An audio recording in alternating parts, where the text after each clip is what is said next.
My husband spent 20 years restoring that car. When I walked into the garage and saw it gone, my son said, I sold it. My wife wanted to go to Paris. Get over it. I was devastated until the dealer called and said, Ma'am, your husband left something inside.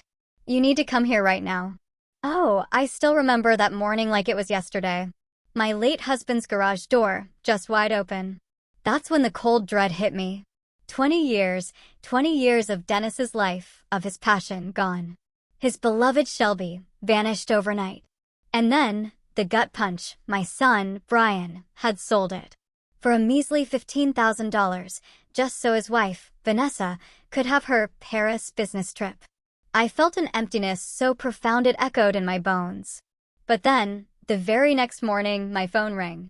And a man on the other end told me he had Dennis's car. He said Dennis wanted me to know something my husband had hidden before he died. That single call didn't just change everything. It was Dennis, reaching out from beyond the grave, to save my life and teach my son and his wife a lesson they would never forget. My name is Carol, and believe me, you're not going to believe what happened. The first thing I saw that morning, standing in my kitchen with coffee going cold in my hands, was that open garage door. Just gaping. Dark inside, even with the spring sun coming up. Dennis never left it open overnight. Not once in 43 years of marriage. But Dennis was gone. 8 months now. I set my coffee down and walked outside in my slippers. The spring air was warm for April, the kind of morning Dennis would have been out there, already bent over that car with a rag in his hand. My feet hit the cold concrete as I crossed the yard. The oil stain in the center of the garage floor was dark and familiar, a testament to 20 years of the same car in the same spot. But now it was just empty. Just empty. My chest went tight. I had to breathe. In through the nose, out through the mouth. 43 years as an ICU nurse, and I still use the same techniques I taught patients. Breathe, think, act. But I couldn't think past that empty space. I picked up Dennis's work journal from the workbench. The last entry, dated 3 weeks before he died, his handwriting already tired.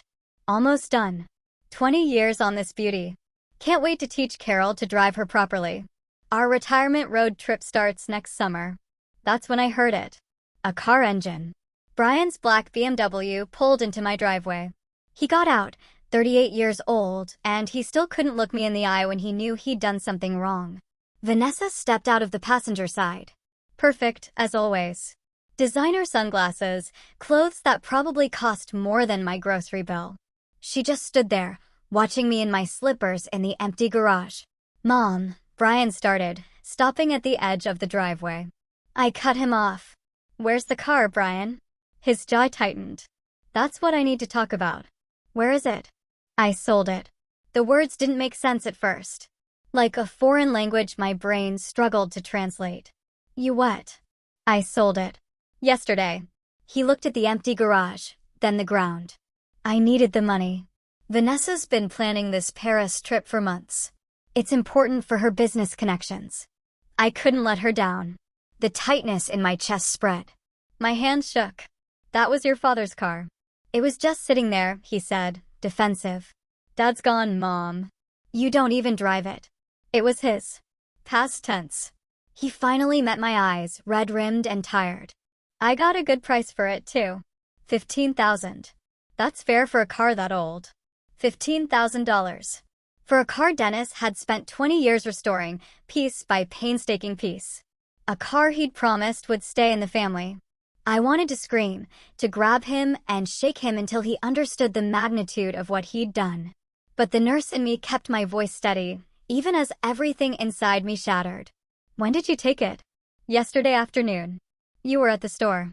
He still had his key. The one from when he lived here, before Vanessa. You should have asked me. Would you have said yes? No, I wouldn't have. Vanessa walked up, moving like she owned the driveway, the yard, the whole street. She put a perfectly manicured hand on Brian's arm. Carol, we're not discussing this. It's done. The car is sold. We leave for Paris tomorrow. I looked at her. Really looked. 2 years married to my son, and I still knew nothing real about her. She smiled a lot, but it never reached her eyes. This is between me and my son. I'm his wife. What's between you and him is between all of us. Her voice was pleasant, reasonable, like she was explaining something simple to someone slow. Brian needed that money. The car was sitting unused. It made sense to sell it. It was his father's. His father is dead, she said, flat and matter of fact. And Brian is trying to build a life. We both are. Surely you understand that. I didn't trust myself to speak. Brian wouldn't meet my eyes. Vanessa's hand stayed on his arm, possessive. We'll send you photos from Paris, Vanessa said, smiling. You'd love it there. The architecture, the museums. Very romantic. The casual cruelty of that comment hit me like a physical blow. Maybe she didn't know what she was saying. Or maybe she did. Brian shifted. We should go. Still need to pack. Yes. Vanessa tugged his arm gently. We have an early flight. They walked back to the BMW. Brian glanced back once, just once, saw me standing there in Dennis's garage, arms crossed, slippers on. Then he got in the car. Vanessa's window rolled down. Take care of yourself, Carol. We'll see you when we get back. I watched until they turned the corner. Then I was alone. I went back into the garage, stood in the center where the oil stain was. The silence was different now, emptier. I picked up Dennis's journal again, read his words about our retirement road trip. His coffee mug was still on the shelf, handle worn smooth. 8 months of being a widow, and I thought I'd cried all the tears there were. But standing there, holding Dennis's journal, looking at the empty space our son had left, I felt them coming again. The phone rang at 7 a.m. the next morning. I'd been awake since 4, staring at Dennis's journal. It was an unknown number. I almost didn't answer. Hello, Mrs. Bennett? A man's voice, rough around the edges, like he'd been crying. This is Tom Graves from Graves Classic Auto. I have your husband's car. I sat up straighter. What? The Shelby. Your son brought it in Wednesday. I need you to come to the dealership. Please, right now, if you can. There's something Dennis wanted you to know. My brain was reeling. I don't understand. Dennis was my friend. A good friend. His voice cracked. I was at his funeral.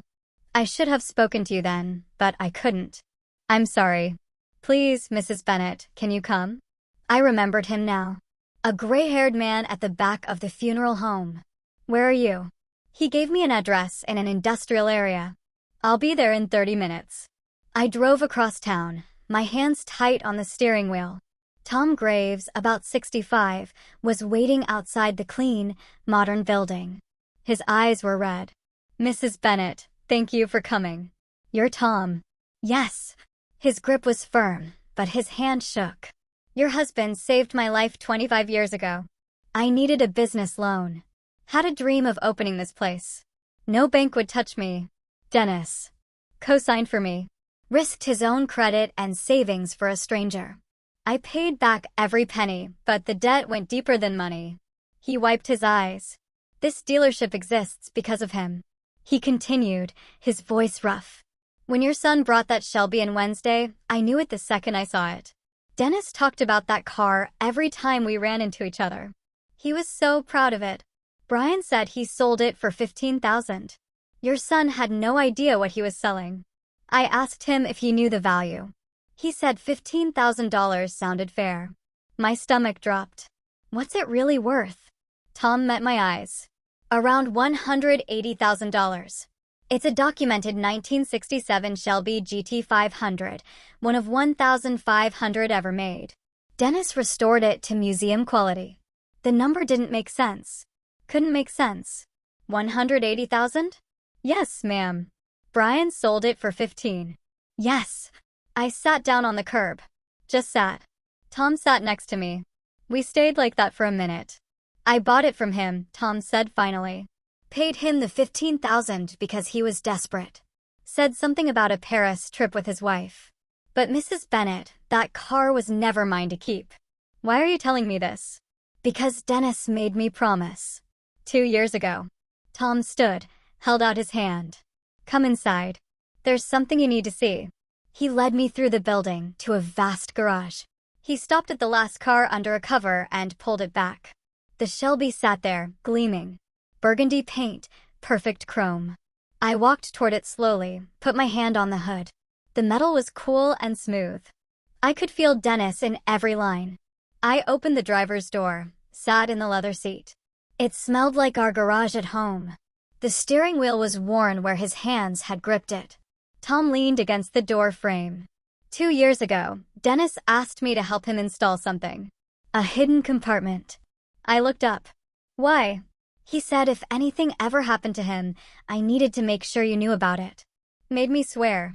Tom gestured to the dashboard, behind the radio. I didn't look inside. He said, this was for you and only you. My heart pounded. Tom showed me how to release the panel. The radio face came away, revealing a dark, hidden space. Tom stepped back, leaving me alone. My hand touched paper. I pulled out a thick manila folder. Under it, a sealed envelope with my name on the front in Dennis's handwriting. And at the bottom, a small wooden box with a key inside. I opened the envelope first. Dennis's familiar handwriting filled the page. Carol, I needed to protect you from this until I had proof. I've been investigating Vanessa for 18 months. She's not who she says she is. Her real name is Vanessa Cortland. She's done this before, twice that I found so far. In this folder is everything I've gathered. Photos, documents, contact information for her previous victims. Their stories are the same. She targets men with aging parents and family assets. She's going to target our house, Carol. That's her pattern. She'll convince Brian that you're declining, that you need care, that the house should be sold. Then she'll disappear with the money. I confronted her once, carefully, watching her reaction. She's very good at what she does. Brian doesn't see it. He won't believe me without ironclad proof, and I don't have it yet. The key in this box is for our safe deposit box at First National.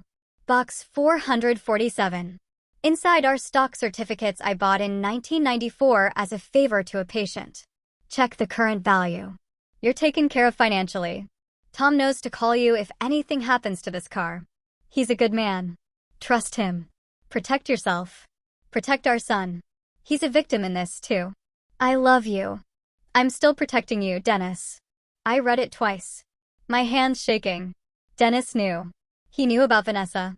He'd spent 18 months investigating her, and he died before he could finish. I opened the manila folder. Inside were photos. Vanessa at a wedding with a different, older man. Another photo, different wedding, different man. Marriage certificates. Copies. Vanessa Cortland married Stanley Wright, Phoenix, Arizona. Vanessa Cortland married George Murphy, Tampa, Florida. Newspaper clippings. Local man reports elderly mother's life savings stolen by daughter-in-law. Family business sold in suspected fraud case. Pages of Dennis's careful notes about Vanessa's behavior. Questions she'd asked about our house, my health, our assets. Dates and times. At the back, contact information. Stanley Wright, Phoenix. George Murphy, Tampa. Dennis's final note. Need more concrete proof before telling Brian. He won't believe me without it. She's too skilled. If you're reading this and I'm gone, please finish what I started. Protect our son. I closed the folder, held it against my chest. 8 months of me thinking I knew everything about our life together. 8 months of missing him, grieving him. He'd carried this alone. Tears came then, not quiet ones. Deep sobs that shook my whole body. I sat in Dennis's car, holding his investigation file, and cried for everything he'd tried to do. Tom came back after a few minutes, stood in the doorway, just waited. I wiped my face, got out of the car. He was protecting me, even after he died. Tom nodded. That's who Dennis was. I need to call these men. Stanley and George. I need to know what happened to them. You can use my office. Take all the time you need. Stanley Wright answered on the third ring. His voice sounded tired, like he'd been expecting this call for years. I was in Tom's office, the door closed, phone on speaker. My hands shook as I dialed. Hello, Mr. Wright. My name is Carol Bennett. I'm calling because my son is married to a woman named Vanessa Cortland. A long silence. Then a heavy sigh. I wondered when this call would come. I gripped the edge of Tom's desk. Can you tell me what happened? Stanley, 58, told his story slowly. He met Vanessa in 2019. Charming, attentive, she made him feel seen again after his wife died. They married 6 months later. His mother had concerns, said something felt off. Stanley dismissed it. After the wedding, Vanessa started with small comments. Your mother seems to be slowing down. She forgot my name yesterday. Is that normal? I'm worried about her driving. She'd find articles about dementia, leave them where he'd see them. She built a case that his mother wasn't safe. Then she found a memory care facility, $20,000 a month. The only way to afford it was to sell his mother's house. Stanley convinced his mother it was for her safety. Sold the house she'd lived in for 42 years for $280,000. Money went into a joint account with Vanessa. His mother moved in. 2 weeks later, Vanessa disappeared, cleaned out the account. Stanley tried to track her, filed police reports, but the money was in a joint account, technically legal. His mother died 6 months later. Stanley's voice cracked. She kept asking when she could go home. I kept telling her soon, but there was no home anymore. And no money to get her one. I closed my eyes. I'm sorry. Mom was fine, Mrs. Bennett. A little forgetful, but fine. She didn't need that place. She needed her home. He paused. Whatever Vanessa is telling your son about you, don't believe it. Document everything. She'll start small, little comments about you forgetting things, being tired. Then she'll escalate. Thank you for telling me. Stop her, Stanley said. Please. Don't let her do to another family what she did to mine. I hung up, staring at the phone. Tom brought me water. I drank it, dialed the second number. George Murphy answered immediately. George Murphy. I introduced myself. Same opening. He sighed. Vanessa Cortland. Yeah, I've been waiting for someone to call. George was 61. His story was different, but the pattern was the same. Met Vanessa at his father's funeral in early 2021. She was there supporting a friend. She sought out George, expressed condolences. They talked for hours. She helped him through the darkest time. They married 8 months later. His father had owned an auto repair shop for 40 years. George inherited it, but didn't want to run it. Vanessa suggested selling. It's too much stress. Sell it. We'll take the money, travel, heal together. It made sense to George. Sold the shop for $195,000. Money went into a joint account. 3 days after the check cleared, Vanessa was gone. Completely vanished. George tracked her to Costa Rica, but the money was gone, laundered through multiple accounts. Impossible to recover. She targets men with aging parents and family assets, George said. That's her specialty. She researches them first, knows everything before she even introduces herself. He paused. Does your son have access to your house? Your finances? Not yet. But she's been setting the stage. Then you have time.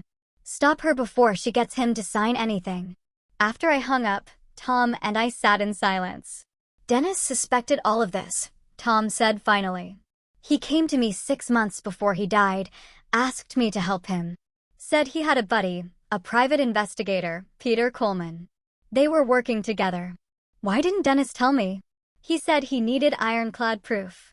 Said Brian was so in love, he'd never believe it otherwise. Tom pulled out a business card. Peter's been waiting. Call him. First, though, I needed the bank. The small wooden box with the key was in my purse. The bank was busy, but the manager, a woman in her 50s, led me to the vault. Box 447. The key fit perfectly. Inside was a single envelope. I opened it. Stock certificates and a letter from Dennis. Carol. I bought this stock as a favor to a patient in '94. His son was starting a tech company and needed investors. I gave him $5,000, never expecting anything. I honestly forgot about these certificates. Looked them up last month while organizing files. And nearly fell over. This is worth more than we ever saved. This is for you. For our future, for security. If you're reading this from the safe deposit box, something happened to me. Sell these when you're ready. Live well, travel. Stay independent. Don't let anyone convince you otherwise. You're taken care of. Dennis. I took the certificates to the bank manager. Can you tell me what these are worth? She researched on her computer. Her eyes widened. Mrs. Bennett, Techcore Solutions went public last year. These shares are currently valued at approximately $342,000. I sat down. Just sat. She brought me water. Dennis left me financial security I never knew existed. I had resources now. Power. Options. I could fight Vanessa on equal footing. Saturday morning, I met Peter Coleman at a coffee shop. Peter, 55, graying, methodical, a former detective. Dennis was my friend. When I heard about his death, I wondered if Vanessa would make her move. He said Dennis made him promise not to contact me directly unless Vanessa acted against me, not wanting to alarm me with unproven suspicions. But I kept watching. Peter opened a folder, showed me printouts. Vanessa active on caregiver forums under a fake name, asking how to convince resistant elderly people they need help. Questions about assisted living, memory care costs. Property browsing history for Costa Rica. Financial investigation. Credit cards in Brian's name. 3 cards, $32,000 total debt. Charges for designer clothes, expensive restaurants, a luxury hotel in Paris. Brian's salary as an office manager is $65,000 a year, Peter said. Not enough to support this lifestyle. She's living on borrowed money. Money he doesn't even know he owes yet. Peter laid out her projected timeline. Phase 1, Paris trip. Build the dream. Make Brian feel inadequate. Phase 2, next 2 or 3 months, she'll start concerns about you. Phase 3, 4 to 6 months, build the case for assisted living. Phase 4, 6 to 8 months, convince Brian to sell your house. Your house is paid off. Worth $320,000. Her total take would be over $350,000. Peter closed the folder. She's in setup phase now. When they get back from Paris, she'll start the campaign in earnest. Can the police stop her? Not yet. She hasn't committed a crime in the state. The previous scams were in Arizona and Florida. Until she actually takes money or commits fraud here, police can't act. So we build the case now. Document everything. When she makes her move, we're ready. Peter leaned forward. And Brian has to see the truth himself. If you just tell him, she'll convince him you're paranoid. He has to discover it. I understood. Brian wouldn't believe me without proof he found himself. That evening, I sat at my kitchen table, making a list. 2 months ago, Brian asking where I kept the house deed. 6 weeks ago, Vanessa taking photos of every room. 1 month ago, Brian asking if I'd forgotten about lunch plans we never made. 3 weeks ago, Vanessa commenting how tired I seemed. 2 weeks ago, a brochure for Sunset Hills Senior Living falling from Vanessa's purse. The pattern was there, building for months. Vanessa was creating a narrative that I was declining, preparing Brian to believe his mother needed help. I thought about why Dennis kept the stock certificates in the bank, but hid the investigation file in the car. The answer was obvious. The bank was fireproof, secure. But the car was Dennis's private space. Vanessa never went into the garage, never showed interest in his tools or his work. She stayed in the house. The car was where Dennis could hide something he didn't want her to find. He thought of everything. I closed my notebook. Dennis protected me in every way possible. Left me money. Left me evidence. Left me people who would help. Now I had to protect Brian. They came back from Paris on a Tuesday, both tanned. Brian looked tired despite the vacation. Stress lines around his eyes that hadn't been there before. I'd invited them for dinner. Played my part perfectly. Made pot roast. Dennis's favorite. Brian's childhood favorite, too. Vanessa controlled the conversation from the first minute. Paris was beautiful. The hotel stunning. They had lunch near the Louvre, dinner at restaurants I couldn't pronounce. She painted a picture of the life they deserved. It was wonderful, Vanessa said, but it made me realize how much we're missing out on. Brian works so hard, and we have so little to show for it. She looked at me, the meaning clear. I kept my face neutral, past the potatoes. Brian jumped in. Mom, you should think about traveling, too, seeing things. Maybe someday. Vanessa leaned forward. Carol, this house is really too big for one person. Have you thought about downsizing? Maybe something more manageable. There it was. The first direct move. I'm managing fine. This is my home. Of course. Vanessa's smile was pleasant, reasonable. We just care about your safety. The stairs, the yard work. It's a lot for someone your age. Brian nodded along. We worry about you here alone, Mom. He said we, not I, Vanessa's words coming out of his mouth. I appreciate the concern, but I'm fine. Vanessa let it drop, but I saw the calculation in her eyes. Seeds planted. She'd push harder next time. After dinner, Vanessa excused herself. Bathroom. Down the hall. She was gone 10 minutes. I waited 5, then excused myself. Found her upstairs, near Dennis's old office. The bathroom door was open and empty behind her. She jumped when she saw me. Oh, I got turned around. This house has so many rooms. The bathroom is downstairs, where it's always been. She laughed, touched my arm. Of course, silly me. Too much wine with dinner. I let her back downstairs, said nothing more. They left an hour later. Vanessa all smiles. Take care of yourself, Carol. We'll visit again soon. Brian hugged me. Love you, Mom. I watched them drive away, then went straight to my notebook, wrote down every detail. Wednesday morning, I called Brian. I need to talk to you about something. Can you come by? Just you. What's it about? Your father. Something I found in his things. Silence. Vanessa and I don't keep secrets, Mom. This is between you and me. Please, Brian. Long pause. Okay. This afternoon. I'll have to tell Vanessa where I'm going. That's fine. He arrived at 3 p.m. alone. He looked nervous. I had coffee ready.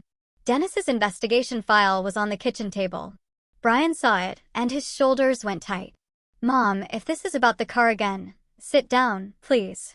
He sat, arms crossed, defensive before I'd even started. I took a breath, used my ICU nurse voice. Calm. Authoritative. Factual.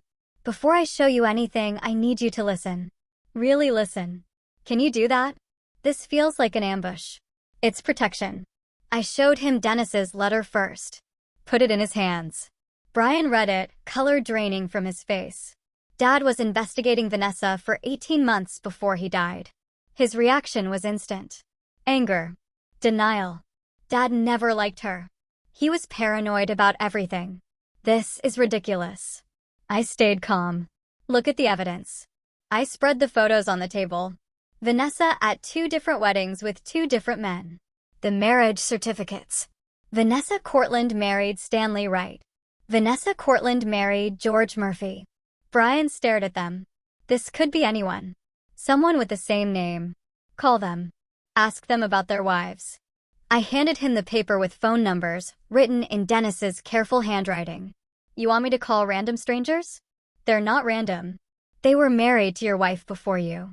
Brian stood, started pacing. This is insane. Vanessa wouldn't. She loves me. Then prove me wrong. Call them. Prove your father wrong. He grabbed the paper, crumpled it in his fist. I'm not doing this. He headed for the door. Brian, please. He turned. Why are you doing this? Can't you just let me be happy? My voice broke. Because your father died trying to protect you. And I'm not going to let his last months be for nothing. Brian slammed the door behind him. I watched him drive away. I didn't know if he'd call those numbers or go straight to Vanessa. Either way, the choice was his now. The waiting was the worst part. I sat at the kitchen table, couldn't eat, couldn't focus. Peter called to check in. How did it go? He was angry. I don't know what he'll do. Give him time.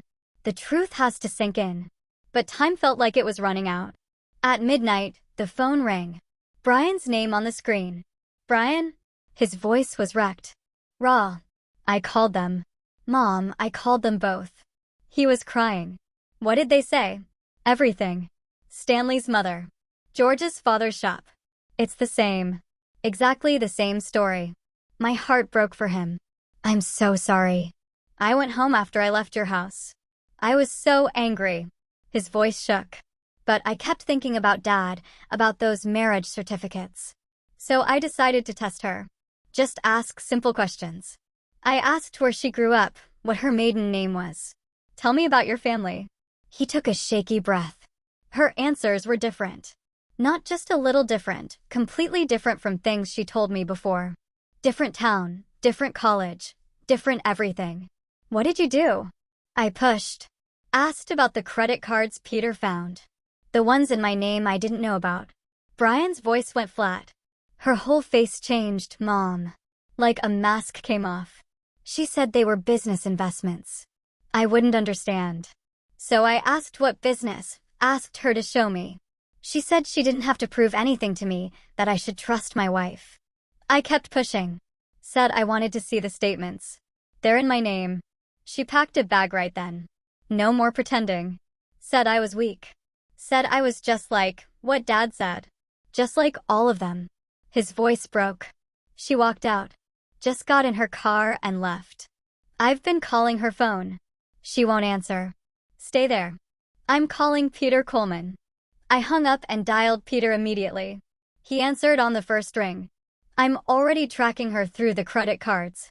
She checked into the airport Marriott an hour ago. She's leaving. Made multiple cash withdrawals over the last 2 hours.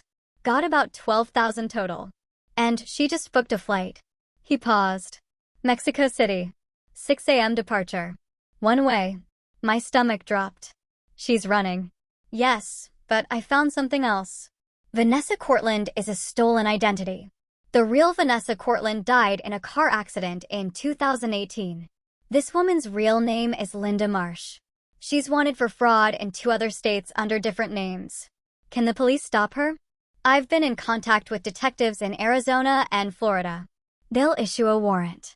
If we move now, we can get her at the airport before she boards. What do you need? Brian's cooperation. His statement about the credit card fraud. Can he do that? Yes. I'll make sure of it. At 3 a.m., we met at my house, Peter, Brian, and me. Brian looked destroyed. Red eyes, hadn't slept. He sat at the kitchen table while Peter laid out the situation. Vanessa is leaving on a 6 a.m. flight. Police are ready to arrest her on outstanding warrants, but we need your statement about the forged credit cards. This means it gets public, Peter said. You'll have to testify. Are you ready for that? Brian looked at me. What would Dad do? Your father spent his last months building a case against her. He died before he could finish it. He'd want you to stop her. Not for revenge, so she doesn't do this to someone else. Brian was quiet for a long moment. Then he nodded. Call the police. Let's go to the airport. We got in Peter's car, drove through empty streets. 4 in the morning and the city was dark except for street lights. Brian sat in the back seat, staring at nothing. I reached back, took his hand. He held on tight. The airport was just waking up when we arrived. We stood behind a column near security. Peter positioned us where we could see but stay back. Police were already there. 2 detectives in plain clothes. Brian hadn't spoken since we got in the car. Just stared ahead. I stayed close to him. 5:30. The security line started filling. Then Vanessa appeared. 2 large suitcases, designer coat, sunglasses despite the early hour. Hair perfect. She looked like someone going on vacation. Calm, confident. She got in the security line. The detectives moved. Ma'am, we need to speak with you. Vanessa turned, saw them for just a second. Her face changed. Then she smiled. Is there a problem, officers? The detective showed his badge. We have a warrant for your arrest. Linda Marsh. Vanessa's smile froze. I don't know who that is. My name is Vanessa Bennett. Ma'am, please step aside. Vanessa looked around, calculating, saw the other detective blocking the exit. She ran. Dropped her luggage, kicked off her heels, ran in stockings across the polished floor. Airport security caught her before she made it 20 feet, tackled her at the departure board. She fought, kicking, screaming, "Get off me. I haven't done anything." People stopped, watched, phones out. Police handcuffed her, read her rights while she thrashed. A detective opened her abandoned luggage. Right there at the security checkpoint.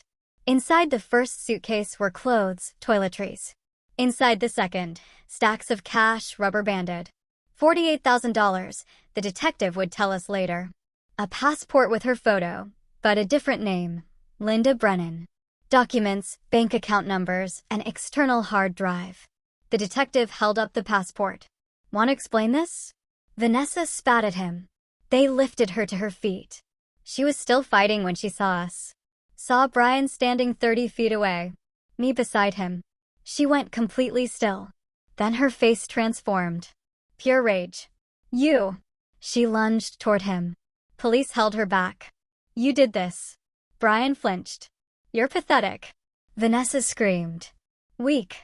Stupid. Just like the others. You really thought someone like me would want you? You're nothing. Nothing. I stepped in front of Brian. Not much. Just enough. Vanessa turned on me.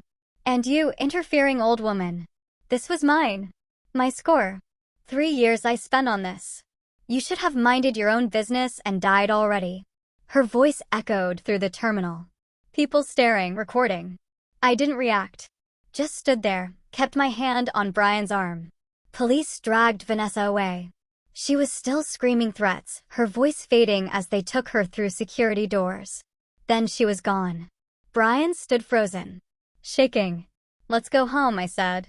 2 weeks later, we were at the police station giving formal statements. Detective Ramirez explained what they'd found. Linda Marsh. Born in Ohio, started running cons at 20. Identity theft, elder fraud. 5 previous victims they'd found so far. Charges filed in 3 states, Arizona, Florida, and here. Identity theft, fraud, theft by deception, forgery. The prosecutor expected a plea deal, 12 to 15 years federal prison. Stanley Wright and George Murphy's cases were reopened. Brian's credit card debt was mostly forgiven. 1 month later, Brian showed up at my door with 2 suitcases. Can I stay here? Just for a while. Of course. He took his old room. Same room from high school. Posters still on the walls. Football trophies on the shelf. The marriage was annulled. Never legally valid. Brian started therapy twice a week. Some days he was okay, made breakfast, helped around the house, smiled occasionally.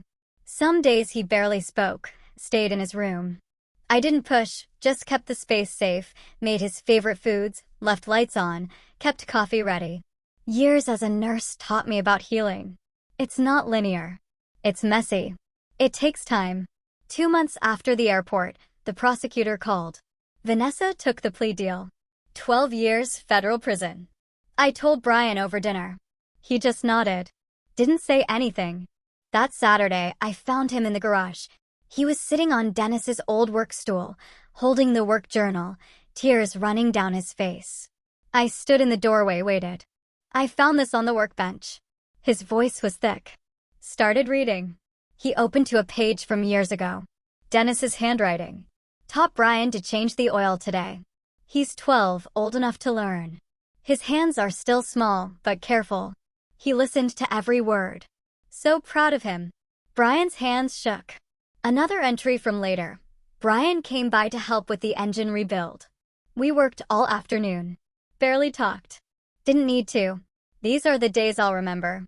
I barely remember this, Brian said. Working on the car with him. I was so young. I sat on the workbench beside him. He loved those days. Talked about them all the time. I sold his car. Brian's voice broke. The car he spent 20 years on. For $15,000. For a trip to impress a woman who was planning to destroy our family. You didn't know. I should have known. Dad tried to warn me. Those last few months, he kept asking about Vanessa, about our plans, about money. I thought he was being controlling. He wiped his eyes.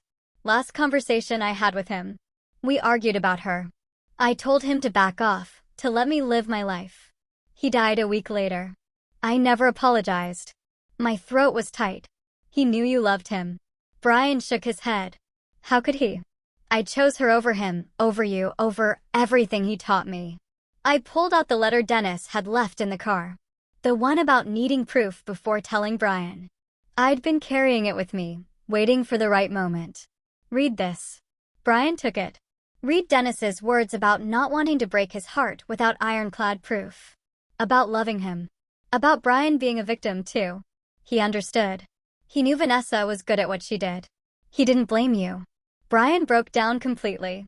Deep sobs that shook his whole body. I held him. All those years being a mother, Holding my son through every pain, this one cut the deepest. We sat in the garage for a long time, surrounded by Dennis's tools, his workbench, his radio, the smell of motor oil and old leather. Eventually, Brian's tears stopped. He wiped his face with his sleeve. I wish the car was still here. I'd learn everything about it, the way Dad wanted me to. I didn't say anything, just squeezed his shoulder. He closed the journal carefully, put it back on the workbench. We walked back to the house. Evening coming on, spring turning to summer. The air warm and thick. Inside, I made dinner. Brian set the table without being asked. The house felt different. Not empty anymore. Not quite whole yet, but healing. Slowly. I paid off Brian's remaining credit card debt the week after Vanessa was sentenced. $5,000. What the fraud claims didn't cover. Wrote the check and didn't mention it again. The stock certificates from Dennis gave me choices I never expected. $342,000. More money than we'd saved in our entire marriage. I thought about what to do with it. Stanley Wright. His mother dying heartbroken. George Murphy. His father's shop gone. I sent them each a check for $10,000. Attached a note. For your mother's memory. From someone who understands, Carol Bennett. Similar words for George. For myself, I decided to stay in the house. Maybe travel a little. Small trips. Nothing fancy. Stay independent, like Dennis wanted. 2 months after the airport, on a Saturday morning, I heard an engine rumble outside. Deep, powerful, familiar. I looked out the kitchen window. The Shelby sat in my driveway. Burgundy paint gleaming in the sun. Tom Graves behind the wheel. My chest went tight. Brian was upstairs. I heard his door open. His footsteps on the stairs. He'd heard it, too. We both walked outside. Tom got out of the car, smiled when he saw our faces. Bringing her home. Where she belongs. Brian stared at the car. Couldn't move. Couldn't speak. Tom walked toward us, held out the keys to me. This was never mine, Mrs. Bennett. Dennis built it for you. I tried to find words. Tom, you paid Brian $15,000. Tom shook his head. But this car is worth more than money. Dennis would want you to have it. Want Brian to learn it. That's what matters. Brian's voice came out rough. I sold it. I threw it away. Tom looked at him. You were a victim, too. Your dad knew that. That's why he built the case to protect you. Tom handed me the keys. Dennis told me once that this car was never really his. It was always meant for his family, for the people he loved. He gestured to the garage. You want help backing her in? We opened the garage door together. Tom backed the Shelby into its spot. The same spot it had left months ago. The oil stain on the concrete still there. The engine shut off. Silence settled. Then the garage smelled like it should again. Motor oil. Old leather. Dennis. Tom got out. Stood looking at the car for a moment. He'd be proud of what you did, he said to me. Stopping her, protecting your son. He looked at Brian. And he'd be proud you came back. That you're healing. Tom left after coffee, hugged us both. Brian and I stood in the garage after he drove away. The Shelby between us. I can't believe it's back, Brian said. Neither can I. He touched the hood, ran his hand over the smooth paint. I don't deserve this. Dennis thought you did. That's enough. 3 months later, on a Sunday morning, we started. Brian brought Dennis's work journal to the garage. I brought coffee. We opened the hood. Stood looking at the engine Dennis had rebuilt piece by piece. I don't know where to start, Brian said. I opened the journal, found the page marked Teaching Brian. Dennis's handwriting, clear and careful. Start with the oil, I read. Check it first, every time, before you drive her. No, she's ready. Brian found the dipstick, pulled it, checked the level like the journal showed. His hands were steadier now. 3 months of therapy showing. We spent the morning going through the car together, checking fluids, examining filters, testing systems. Physical, methodical work, following Dennis's notes step by step. Brian's confidence grew as the hours passed. I saw Dennis in his movements, the careful attention, the gentle touch with tools. By afternoon, Brian was smiling. Really smiling. I forgot how much I love this, he said. Being in the garage, working with my hands. Your father loved these days with you. I remember more now. Little things. The way he'd explain everything twice to make sure I understood. The way he'd let me try even when I made mistakes. He closed the hood carefully. I'm going to take care of this car the way he wanted. We'll take care of it, I said. Together. For months after Tom brought the car back, I decided it was time. Saturday morning, spring turning to summer. I stood in the garage with the keys in my hand. Brian came out. You ready? I think so. We got in. Brian passenger seat. Me behind the wheel. The leather seat was cool under me.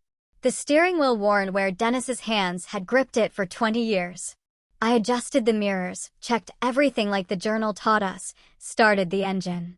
The Shelby roared to life. A deep rumble I could feel in my chest. The sound of Dennis's work, his patience, his love. I backed out of the garage carefully. Brian's hand on the door handle, nervous but trusting. Drove down Oakwood Drive, windows down, warm air coming through. The engine purring, smooth and powerful. Brian laughed. Dad would lose his mind right now. In the best way. He taught me to drive when I was 17. On a stick-shift Ford. I stalled it 6 times. He never got frustrated. This is easier. We drove with no destination. Through town, past the hospital where I'd worked, past the high school where Brian played football. Just driving. The Shelby responded perfectly. 20 years of restoration paying off in every turn, every shift, every mile. After an hour, I headed home, pulled into the driveway, backed the car into the garage. Perfect fit, like it never left. I turned off the engine, sat in the quiet. Dad would be so proud of you, Brian said. Of us, I corrected. That evening, I made dinner. Brian came down and helped with the vegetables, chopping them the way Dennis used to. The house was quiet, but not empty. The garage full again. Dennis's tools on their pegboard. His journal on the workbench. The Shelby in its place. I looked out the window at the garage, thought about Dennis's letter. I am still protecting you. He was. The investigation he built. The stocks he'd left. Tom keeping his promise. Dennis loved me enough to prepare for everything. I wasn't alone. Never was, never would be.